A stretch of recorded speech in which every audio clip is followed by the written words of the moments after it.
कोई डॉक्यूमेंट नहीं, सिर्फ पैसा दो, सिम लो, दैट्स इट। मुझे आगे लंबा ट्रेवल करना है और मैं भाई यहाँ पे अगर पैसे एंड कर दूंगा तो आगे मैं अपनी ट्रिप को कंटिन्यू कैसे रखूँगा। एक जगह पड़ती है OIM करके, मैं उसके लिए बोला है 17 नंबर बस में बोल देना कि लास्ट स्टॉप पे छोड़ दो, तो आपको सिटी के अंदर छोड़ देगा। वहाँ से आपको सिम कार्ड, करेंसी एक्सचेंज हो सकता है, तो आपके हॉस्टल्स वगैरह सब कुछ आसपास ही मिलेगा। तो लोग गाइस कैसे हो, मेरा नाम है निर्मल और अभी हम खड़े हैं IGA के टर्मिनल 3 पर, यानी कि न्यू दिल्ली के अंदर। और हमारी फ़्लाइट होने वाली है भाई हनोई के अंदर, यानी कि वियतनाम के अंदर।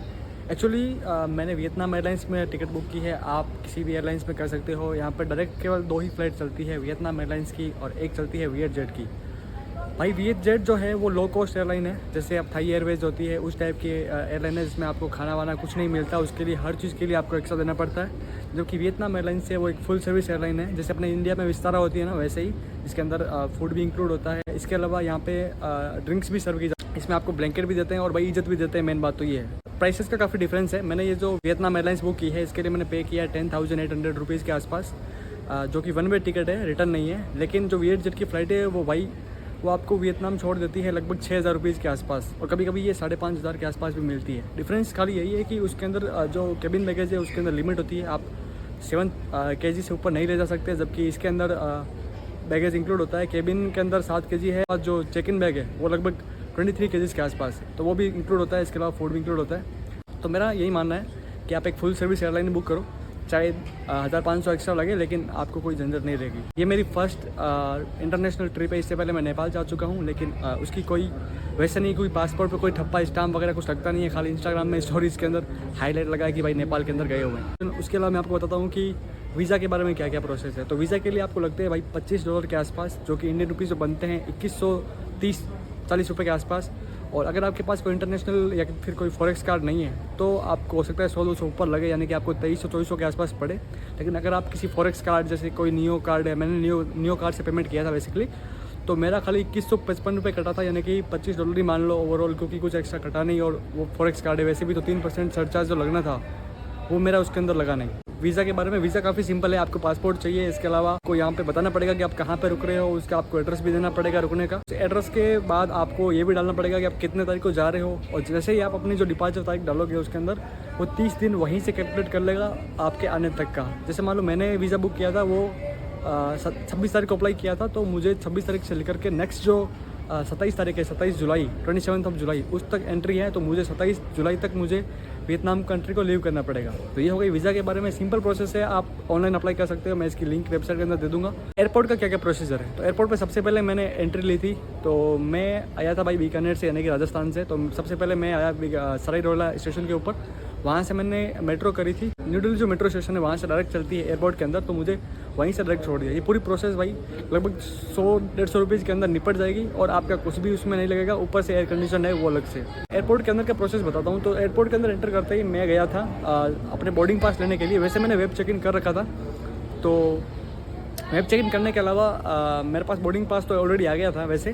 तो मुझे चाहिए था फिजिकल बोर्डिंग पास, और मेरे पास भाई 30 किलो का जो मेरे पास बैगेज था, क्योंकि मैं यहाँ पे एक्स्ट्रा बैग लेके जा रहा हूँ, कुछ खाने पीने का सामान वगैरह, कुछ मेरे कपड़े वगैरह है। सो वो मैंने बोर्डिंग गेट पे दिया था। IGA के टर्मिनल 3 पे आने के बाद अगर आपने वियतनाम एयरलाइंस की बुक की है तो आपको A नंबर पे जाना पड़ेगा। यहाँ पे बहुत सारे मतलब पिलर्स लगे हैं, काउंटर्स लगे हैं, ABCDEF करके। आपको अगर वियतनाम एयरलाइंस से किया है तो आप A नंबर पे जा सकते हो, और वहाँ पे आपको वियतनाम एयरलाइंस के काउंटर दिख जाएंगे।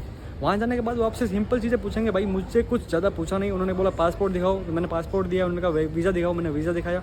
उन्होंने कहा कि रिटर्न फ्लाइट टिकट, मैंने कहा हाँ वो भी है, तो मैंने वो भी दिखा दी थी। और इसके अलावा उन्होंने कहा कि होटल बुकिंग्स दिखाओ, तो मैंने booking.com से नॉन पेड बुकिंग कर रखी थी, जो कि कंफर्म थी। उसका भी प्रिंट आउट दिखाया। हाँ, इन सब का आपको प्रिंट आउट लगेगा, आपको कोई भी सॉफ्ट कॉपी यानी कि आप मोबाइल से नहीं दिखा सकते, सबका आपको प्रिंट आउट चाहिए।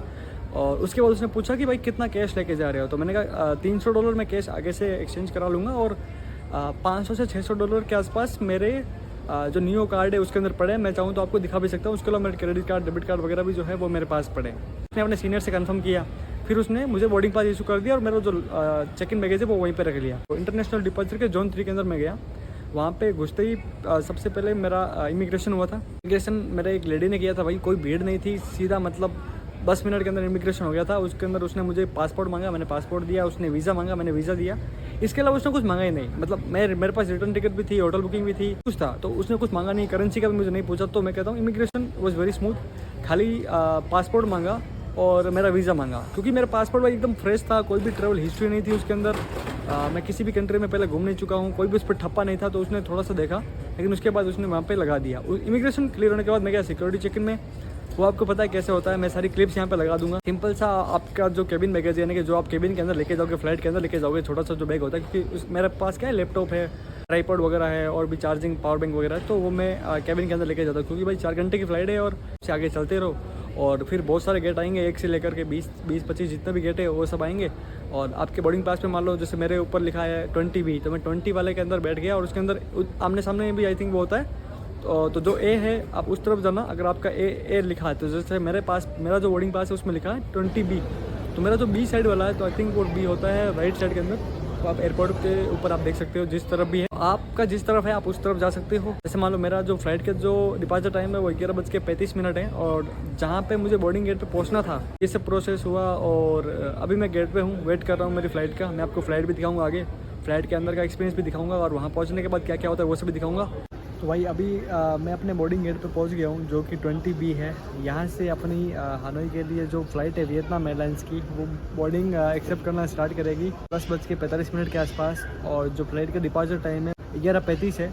देखते हैं फ्लाइट कैसी होती है। ये रिटर्न टिकट मांगते हैं, और नहीं तो क्या करते हैं, बोर्डिंग डिनाई कर देते हैं, या फिर इमिग्रेशन में आपको आगे पास ही नहीं करते। उस केस में क्या होता है कि आपकी जो ऑनवर्ड जो टिकट है वो आपकी पूरी वेस्ट हो जाती है, आगे जितनी भी बुकिंग्स है वो सारी की सारी आपकी वेस्ट हो जाती है। तो मैंने ऐसे ही एक कंफर्म टिकट कर ली थी इंडिगो की, हो ची मिन्ह से कोलकाता के लिए, जिसको नो डाउट मैं आगे जाके कैंसिल भी करने वाला, क्योंकि मैं वापस रिटर्न नहीं करने वाला। तो आप भी रिटर्न टिकट बुक कर सकते हो, और मेक श्योर कि आप कंफर्म करो, और जो कैंसिलेबल है यानी कि जिसमें मैक्सिमम आपको रिफंड मिलता है वो करो।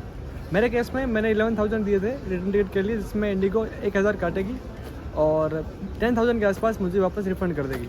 तो ये कुछ केस है, बाकी देखते हैं, फ्लाइट ऑनबोर्ड करते हैं। 30 मिनट के डिले के बाद हमारी फ़्लाइट की बोर्डिंग शुरू हुई है। ये हमारी फ्लाइट के अंदर बोर्डिंग करने जा रहे हैं भाई, जो कि कुछ ऐसी दिखती है। और ऑलरेडी मैंने आपको बोला कि 30 मिनट का डिले है। हमारा पासपोर्ट हमारे पास है। ये कुछ हमारी सीट है, सीट पे अपन पहुँच गए। ये आपके सामने एक रेडी है, जिसके अंदर पता नहीं क्या चल रहा है, और लेग रूम काफ़ी सही है यार, मतलब बेटर है। और साथ में हमें ब्लैंकेट मिली है, एक पिलो मिला है, और काफ़ी कंफर्टेबल सीट है, काफ़ी अच्छा स्पेस है। तो भाई मेरा खाना आ चुका है। इसके अंदर मैंने वेज हिंदू मील ऑर्डर किया था। इसके अंदर राजमा है, चावल है और पनीर की सब्ज़ी है।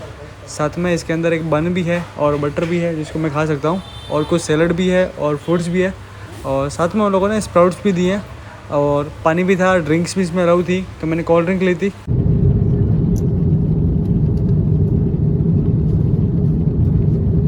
तो भाई यहाँ पे अपना इमिग्रेशन हो गया। दादा को तो उसने पूछा नहीं, तो उसने पासपोर्ट मांगा, पासपोर्ट दिया, बोर्डिंग पास दिया, उसने जस्ट मेरा चेहरा मैच किया और भाई उस पर स्टैम्प लगा दिया। आगे देखते हैं क्या होता है, अपना सामान कलेक्ट करते हैं।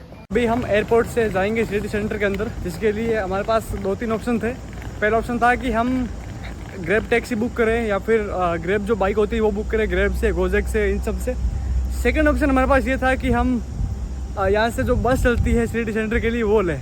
मैं प्रेफर करता हूँ भाई पब्लिक ट्रांसपोर्ट बढ़िया है अगर पैसे बचाने हैं तो, क्योंकि मुझे आगे लंबा ट्रेवल करना है, और मैं भाई यहाँ पे अगर पैसे एंड कर दूंगा तो आगे मैं अपनी ट्रिप को कंटिन्यू कैसे रखूँगा। तो भाई साहब एयरपोर्ट से हमने ली 17 नंबर की बस, बहुत ही कम प्राइस के अंदर, आई थिंक 8-9 हज़ार इंडिया के अंदर छोड़ देंगे। इंडियन रुपीज़ के अंदर 20-30 रुपये होते हैं। मेरे पास है 4 लाख वियतनामी डोंग के आसपास, क्योंकि मैंने यहाँ से करेंसी एक्सचेंज की है, जो कि यहाँ के एक बैंक है, ACB बैंक करके, क्योंकि यहाँ से मुझे सिम कार्ड लेनी थी।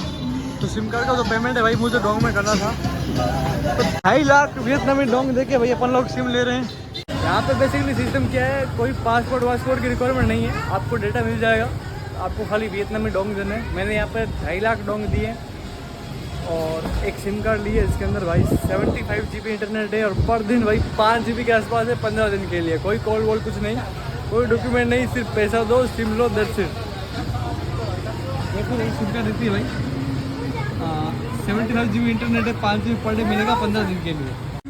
तो हेलो भाई, आगे हैं अपने प्रॉपर्टी के अंदर, यानी कि मेड मंकी के अंदर, जिसके अंदर हमें चेक इन मिलेगा 2 बजे के आसपास, और अभी बज रहे हैं भाई 12 बजे, तो हमें 2 घंटे ऐसे ही बैठना पड़ेगा। एक्चुअली हम 9 बजे यहाँ पे आ गए थे, और 9 बजे से लेकर 3 घंटे हो गए, अभी तक यहीं पे बैठे हैं। ये प्रॉपर्टी हमने बुक की थी booking.com से, सिर्फ 530 रुपये के अंदर। यस, आप booking.com, हॉस्टल वर्ल्ड और मेड मंकी की ऑफिशियल साइट से भी कर सकते हो, या फिर आप यहाँ पर आके भी कर सकते हो। 530 में ब्रेकफास्ट भी इंक्लूड मिलता है। अगर आप वेज खाते हो तो आपके लिए फ्रूट सैलड है, अगर नॉन वेज खाते हो तो फिर आपके लिए भाई है ही सब कुछ। और इसके अलावा भी आप जो खाना वाना जो ड्रिंक्स वगैरह आप ऑर्डर कर सकते हो। यहाँ के अंदर इन हाउस रेस्टोरेंट भी है। और करते हैं भाई रेस्ट और शाम को निकलते हैं सिटी एक्सप्लोर करने के लिए। भाई इस ब्लॉग को अपन यहीं एंड करते हैं क्योंकि हमने इंडिया से शुरू की थी, न्यू दिल्ली से, और यहाँ हमें फ्लाइट और पासपोर्ट इमिग्रेशन वगैरह सब कुछ हो गया। यहाँ पे अभी प्रॉपर्टी में चेक इन भी मार दिया। नेक्स्ट ब्लॉग में हम सिटी एक्सप्लोर करेंगे और पूरा वियतनाम हम एक्सप्लोर करने वाले हैं। तब तक के लिए स्टे ट्यून्ड।